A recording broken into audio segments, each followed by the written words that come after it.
Ассалаумағалейкум жігіттер, қалайсыңдар? Видеоға қош келдіңдер. Мен видеомды көретін жігіттер кез келген уақытта, кез келген адаммен, кез келген тақырыпқа әңгімені соға алады.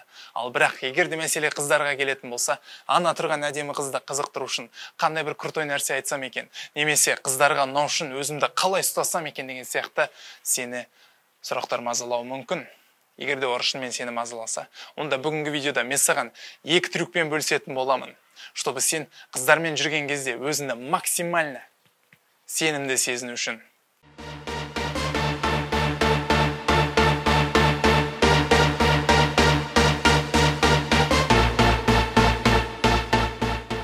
Нөмір бірінші, бұл сенің қыздармен танысуың еш уақытта идеальный болмайтындығын түсіну.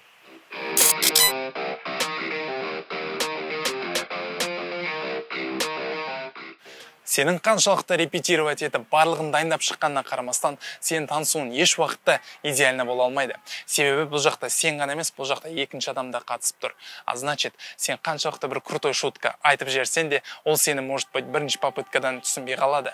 Қалай сонда деген сияқты сұрақ туындайды. Сендерге бір қуанышты жағдайды айтайын. Любой танысу кезіндегі любой неловкий біртүрлі жағдайларын тек қана небәрі 10 секунд қана жалғасатын болады. Ол дегеніміз, сен біреумен танысу кезінде сен тек қана 10 секунд қана шыдап шықсан, арқарта сен танысуын к успеху кетеді деген сөз. Сендерге бір жағдайды айтайын.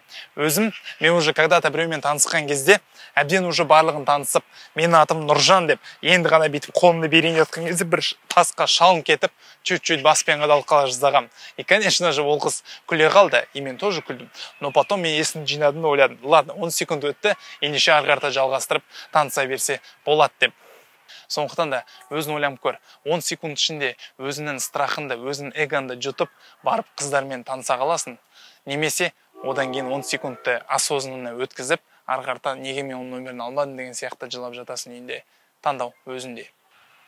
Ал егер де сен жігітім, уже қызбен танысып ап, оның нөмірін алып ап, енді қалайша онымен не айтсам екен, қалайша свидание шақырсам екен деп ойланып отырсан, ендеше мен бұл тақырыпқа уже видео жазып тастаған болатын. Мына жақта подсказка шығады, если что, көз қырымды сала кет.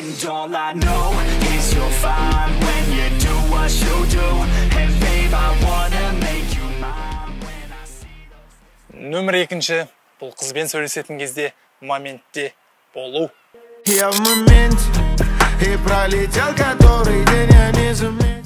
Жоқ, ондай моментте болудың қажеті жоқ. Моментте болу дегеніміз, яғни саған қыз не айтып отырғандығын активно тыңдап отыру. Жігіттер көбіне свидание кезінде отырып алады да, ана қызды күлдіретіндей, қызықты не айтсам болады екен деп, одан кейін тағы да не айтсам болады екен деп ойланып отырады, и в итоге қыздың айтып жатқан нәрсесіне мән бермей, в итоге өздері де еш нәрсе ойлап таба алмай, әңгімелері роботский режимде өтетін болады. Чтобы ондай қателікті жібермес үшін, саған тек қана қызды активно тыңдап, оның айтқан жауаптарына қарай, өзінің направляющий сұрақтарында қойып отырған дұрыс. Мысалға қараңдар, самый банальный пример келтірейін. Сен кім болып жұмыс істейсің деп сен одан сұрайсың, ол саған айтады, мен бухгалтермын дейді. И тут сен қаншалықты бухгалтерлардың зарплатасы аз, немесе не себепті бухгалтер оның таңдаған дұрыс емес екендігін айтып оған прикол ұстағанша, құр ғана айта сал, о керемет, сен бухгалтерсың ба? А сен сонда бұны өзің таңдадың ба? Әлде әке шешен тоже біреулері бухгалтер болып жұмыс істей ма деген сияқты сұрайсың. Ол саған айтады, мен мамам бухгалтер, и сондықтан да мен осыны таңдадым деген сияқты айтады. И сол кезде сен айтасың, о керемет, значит сен маманмен бірге өте жақсы отношенияда екенсің ғой деген сияқты. А сонда папаң кім болып жұмыс істейді деген сияқты дальше сұрақ қоясың. Бұл арқылы сен не только қыздың кім болып жұмыс істейтін, но и зато оны уже ата-анасының кім жұмыс істейтін болып, больше оның семьясы туралы біле алатын боласың. Бұл жерде главный концепция это сенің ондай не крутой нәрсе айтам деген сияқты ойда отырмай, а именно қызға сұрақ қою арқылы әңгімені бір тақырыптан екінші тақырыпқа плавно, именно, понимаете, гладко жүру керек қой әңгімелерін.